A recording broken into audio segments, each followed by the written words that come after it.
Adventures don't end there, though. If hiking Mount Sentinel doesn't give you the view you're looking for, Jill knows of another spot that's pretty good. Yeah, there's another spot that will take you high into the skies, and Mitch Schaefer takes us inside the sport of gliding in tonight's On Special Assignment Report.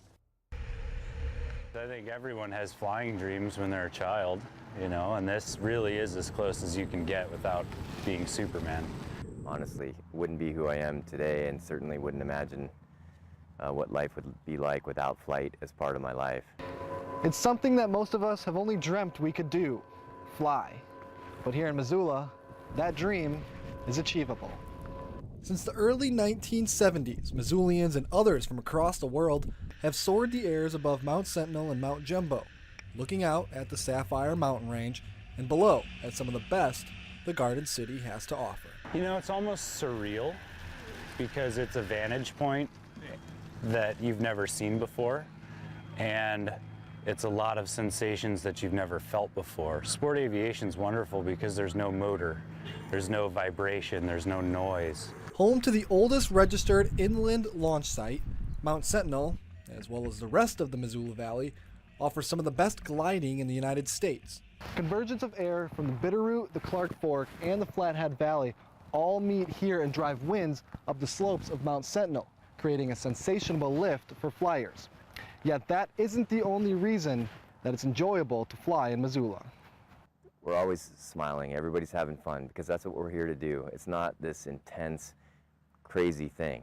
It's a community of people enjoying free flight over the town they live in, and it's pretty unique, it's pretty cool.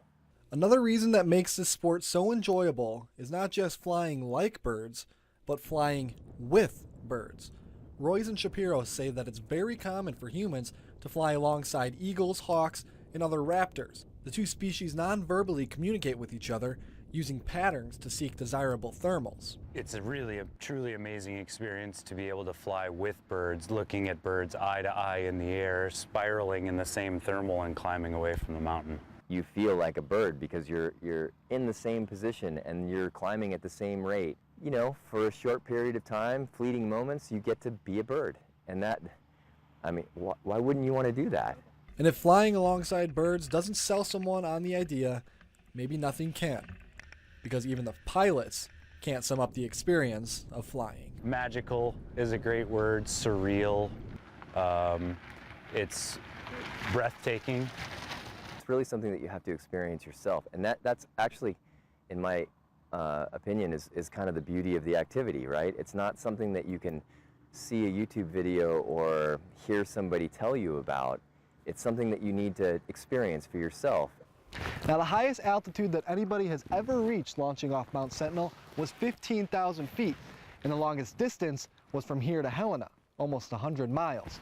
But the emphasis of the sport isn't to push oneself. It's to relax, have a safe flight, and enjoy the view from above. Reporting in Missoula, Mitch Schaefer, MTN Sports. Along with breathtaking views, the sport is also one of the most achievable. Gliders of all ages fly from around the globe, as teenagers to pilots in their 70s. So we could still do it, and that was probably the most exciting story I've seen in a long time. Good job, Mitch. Very cool. Wow. You bet. Wow. Well, coming up.